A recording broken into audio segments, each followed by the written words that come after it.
You guys ready to see some ghosts?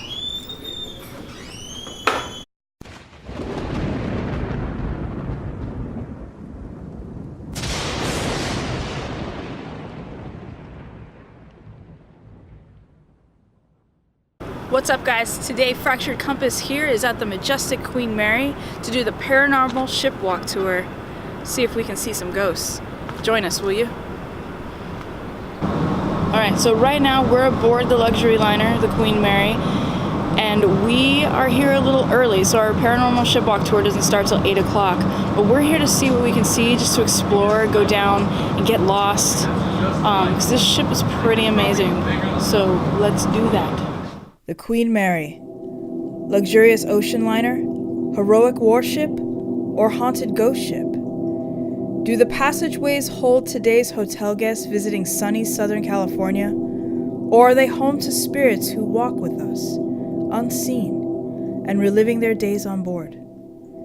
Is the old nursery still inhabited by playful child apparitions who sing and hold hands with the living? Do the souls of those killed in the HMS Curacao accident still scream out in the hull with sounds of shredding metal and water rushing in resonate through the bow of the former warship?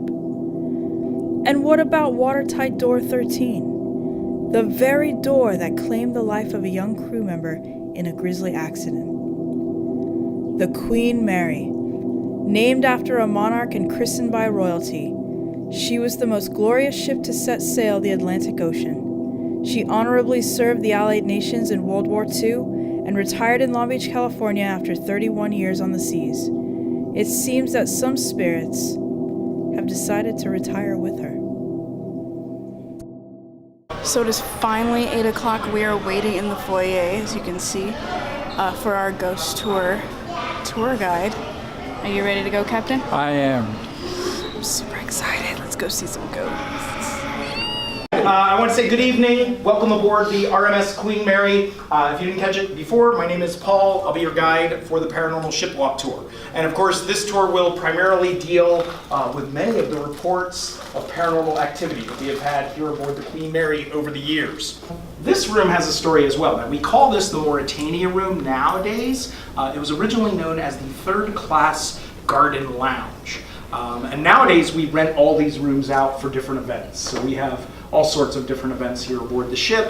But back in 1996, they were scheduled to have a private cocktail reception here in this room. And so a couple of our staff members came here to get the room set up for that private party. They later told us that as soon as they unlocked these doors and entered the room, they found a woman sitting in a chair in the center of the room. And first off, they wondered how she got in. The room was all locked up. It was secured when they got to it, so they didn't know how she had access to the room at all.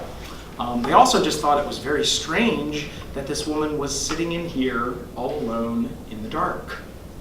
And then, when they turned on the lights and they were able to get a better look at her, they also noticed that her clothes looked like they were from the 1940s rather than from the 1990s.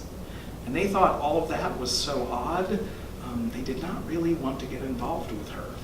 So they just kind of started setting up the room around her without bothering her. A few minutes later, their supervisor stopped by to check on their progress and asked about the woman. Her staff said that they did not know why she was there, and so the supervisor approached this woman and politely asked her to leave so that they could finish setting up for this private party. She said that when she spoke to the woman in the chair, she appeared to have heard her because she looked up at her when she spoke. But then the woman didn't say anything. She didn't really respond. She just kind of stared blankly into that supervisor's eyes, which she found unnerving. So she called security and asked them to please come escort this woman out. While waiting for security to arrive, the three ladies here said that they watched the woman in the chair. She seemed to just look around the room for a few minutes and take in her surroundings. And then all three of them said that they just watched her vanish right before their eyes.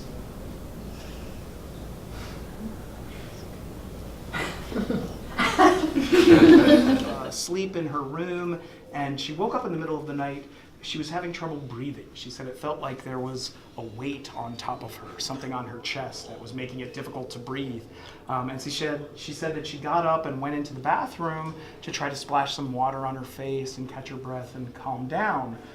And she said to me, I remember very clearly, she said, when I went into the bathroom, it started freaking out. So I asked her what that meant specifically. What does the bathroom is freaking out mean?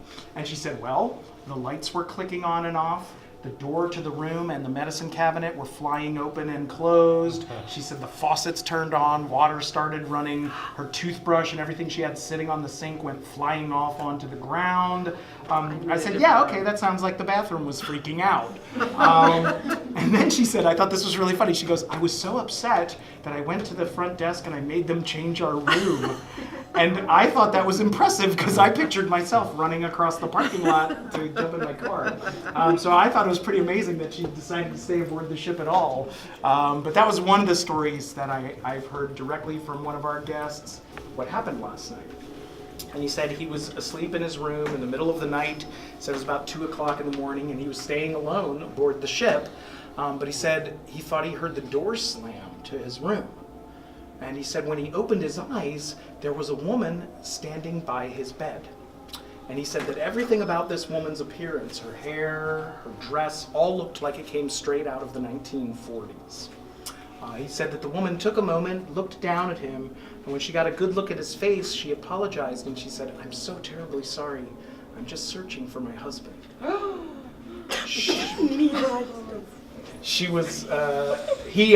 Was startled by this, of course. He reached over and hit the light switch, and he said that as soon as the light came on, she disappeared. He said that he was so convinced that a woman had been in his room that he got up and got dressed and spent the next hour or so walking around the ship trying to find her. And he did not see her aboard the ship, but he told me that the next morning he was having breakfast in one of the restaurants aboard the ship. And he said that he started to tell his waiter about this experience, and that as soon as he mentioned that he saw a woman appear to him in his room, the waiter was able to describe exactly what the woman looked like to him. And then the waiter said, yep, I've seen her too. So we hear a lot of interesting stories from hotel guests. Room B340. That was one of the rooms that when the ship first arrived here in Long Beach and they began renting out these rooms as hotel rooms, that was one of the rooms they used to rent out here aboard the ship. But not terribly long after they started using that as one of our hotel rooms, the front desk began to notice a fairly consistent pattern of reports and complaints about that room. Guests who spent the night overnight in room B340 often complained of a loud knocking or banging sound on the door in the middle of the night. The ones who got up to check and see if someone was there typically reported that they could not find anyone anywhere in the passageways. Guests would complain that the lights would shut off on them or turn on in the middle of the night when no one was by the switch. The same thing would happen with the faucets. The water would just start running in the sink or the bathtub when no one was in the bathroom. Guests complained about finding their suitcases moved around the room or opened, their clothes thrown all over. Some of them told us that they woke up in the morning and went into the bathroom only to find their travel bags dumped out all over that room. One of our housekeepers was reportedly cleaning room B340. She said that she had just finished making the bed. She stepped into the hallway for a moment to get fresh towels, and when she came back into the room again, found all the blankets and sheets pulled off of that bed and thrown onto the floor. Eventually, they just decided that they had had so many consistent complaints about that room that they should stop renting it. And that's what they did. They shut it down, they took it off the hotel registry, but then they were curious, so they started to look into the Queen Mary's records and dig through the history of the ship a bit. And there, they noticed that when the Queen Mary was an ocean liner in 1966, they entered there was a woman traveling alone in that room by the name of W.T. Barry. And she reported waking up suddenly in the middle of the night one evening after feeling all of her blankets pulled off of her. When she sat up in bed, she then saw a man standing at the foot of her bed. She screamed for help, She reached over and hit the button to call for a steward, and when she turned back in the direction of the man again, he was gone. Now, the steward was right up the passageway, so he was near enough by that he had heard her when she screamed, so he was at her room in moments, and he could see the entranceway the entire time, but he never saw anyone exiting or entering that room. And then they pieced together one more part to the story. That took them a little while to figure out because the room had actually changed numbers over the years. It was designated as B226 and later became B340. But when they realized that that was actually right there in the same room aboard the ship, they noticed that back in 1948, a passenger by the name of Walter J. Adamson had been found dead in that room. And so some people think that perhaps Walter is still there.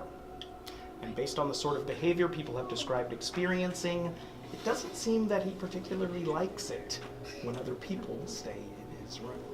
Okay, so what we just got told was we would have gone into B340, but we're not going to because they actually turned the room back into a hotel room, and you guys can rent it out if you want to stay in the most haunted room on the Queen Mary. It's amazing.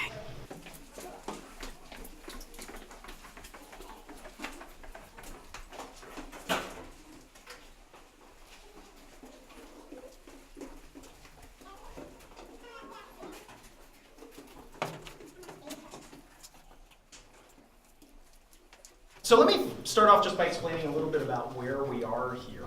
Look behind me and you see how the hull on both sides narrows to a point here because we are as far forward as you can go aboard the ship. So we are all the way at the forward end or the bow point of the Queen Mary.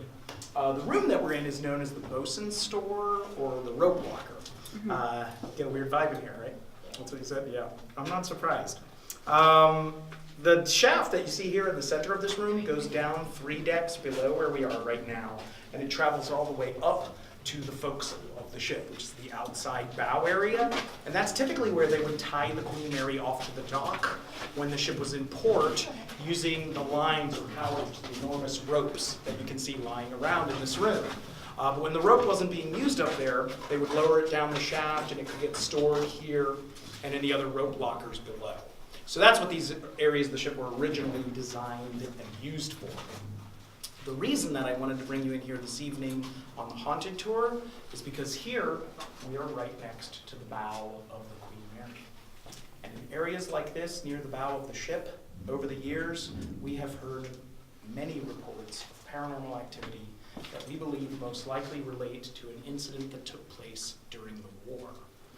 Now, I mentioned earlier that the Queen Mary was never attacked on those voyages, and that's true. They did, however, have a horrible accident. When the Queen Mary was a troop ship, she would leave port with other escort vessels traveling alongside her that could defend her while she was getting up to speed. But once the Queen Mary was at full speed, those other ships were not fast enough to keep up, so they would turn around and go back, and the Queen Mary would then cross the ocean alone. She would use serpentine or zigzag maneuvers the entire way to avoid being targeted by enemy submarines. So she preemptively took evasive maneuvers the whole voyage. Then, when she would get about 20 miles or so from the port that she was headed towards, other escort ships would meet up with her, and they could defend her while she was slowing down, headed into that next port. On October 2nd of 1942, the Queen Mary was headed to Scotland. She was greeted by escort ships. One of those was a much smaller British cruiser called the HMS Curacao. At 2:12 in the afternoon that day, when the Queen Mary executed one of her serpentine maneuvers, the Curacao accidentally traveled directly into her path. The Queen Mary collided with that smaller ship and sailed right through it, split it completely in half, and sank it. Here in these areas of the ship, over the years, people have told us they've heard a loud crashing sound. They describe hearing metal tearing apart and water pouring in, as though they're actually describing hearing the sounds of that collision years and years later. And we have had others who have told us that they could actually hear the sounds of men's voices yelling and screaming for help here in these areas of the ship. So right now we're in the front of the ship where the Queen Mary struck the other ship and tore it to pieces. It's a pretty cool space though. You ever been in here? No. Do I want to be in there? I don't Yes. know. Do you? I do. That is the ghost of a little girl. Through the investigations of ghost hunters and psychics over the years, we have been told that the little girl is named Jackie. Jackie is usually described to appear to be somewhere between 5 to 10 years of age. She's typically described to be dressed in clothing from the late 30s or 40s. People who have reported sightings of Jackie have told us that they've seen a little girl in this room playing with dolls or with blocks or other toys. Many of the people who have reported encounters with Jackie tell us that when Jackie appears to you, she likes to play hide and seek. So they tell us that she comes popping out from behind the walls and the columns in here and will play with people. We've heard many reports where people have told us that they have heard a little girl's voice singing in this area of the ship. In fact, one of the paranormal investigators who used to regularly research the Queen Mary before his death, a gentleman named Peter James, used to tell us that he would go into this room and begin to sing a song, and that then he would hear Jackie sing the next part of the song back to him in response. I have even had a few of the guests on my tours over the years who have told me that when we are standing here talking about Jackie, just like we are right now, they've mentioned to me that they felt what felt to them like a little girl's hand taking their hand and holding hands with them here. I always like to take a second after I tell that and watch people, because sometimes I'll see people do that where they put their hands out hoping to have some kind of an experience. A lot of times you'll see somebody, messing with their spouse or their child, grabbing them by the hand and freaking them out. But I think what I see most often, and I don't even know if people are always aware they do it, but a lot of times you just see people react to that story by going, oh, wow, that's interesting. And shoving their hand, or doing this, We do get reports of other sorts of paranormal activity here in this area of the ship as well. Like I explained, the pool is empty, there's no water in it any longer, but we will still have people tell us that they hear water splashing around and people's voices as though people were still swimming and playing in this pool. We've had people tell us that they have watched wet footprints appear on the decks next to the pool. So we're about halfway through the tour. What do you think? I love it. Love it? I love it. Now, there's some places that we can't go that we normally could go, but it's because they're under construction, which is a good thing because this ship is being restored. And the new landowner, as we were told, is really taking an interest in this ship, so that's really good to hear. Because everything's going to be kept as it was, so that generations after generations can enjoy this.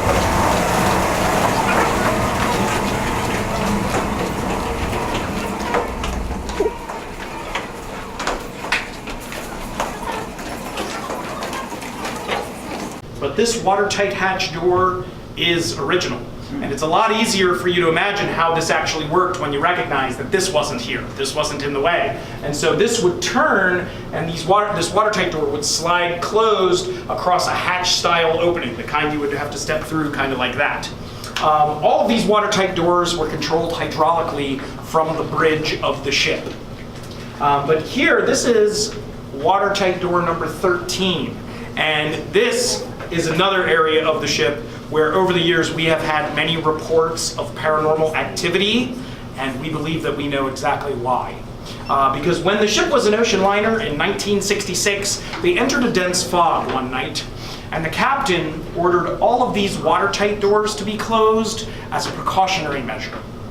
After they executed that order, they noticed on the indicator panel up at the bridge of the ship that all 38 of these watertight doors had successfully closed, except for hatch door number 13. So a crewman came here to investigate why. And when he arrived here, he made a grisly discovery, because he found that another member of the ship's crew was pinned inside of this watertight door.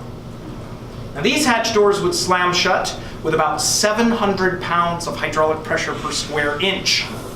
Remarkably, the 18-year-old crewman pinned inside was alive when they found him.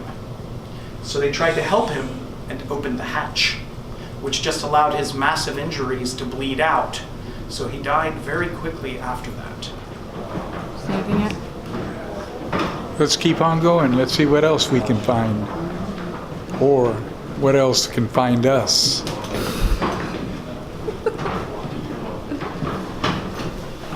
Okay, so we're about to go into the propeller room. Now, I've never liked this room. I grew up in Long Beach. My parents brought me to this ship when I was little. I never liked this room. I don't know why, but we're about to go in it again. So let's see what we see. So I am inside the propeller room by myself right now. It's the first for me. I'm not really sure if I'm that thrilled about it either. Not really sure.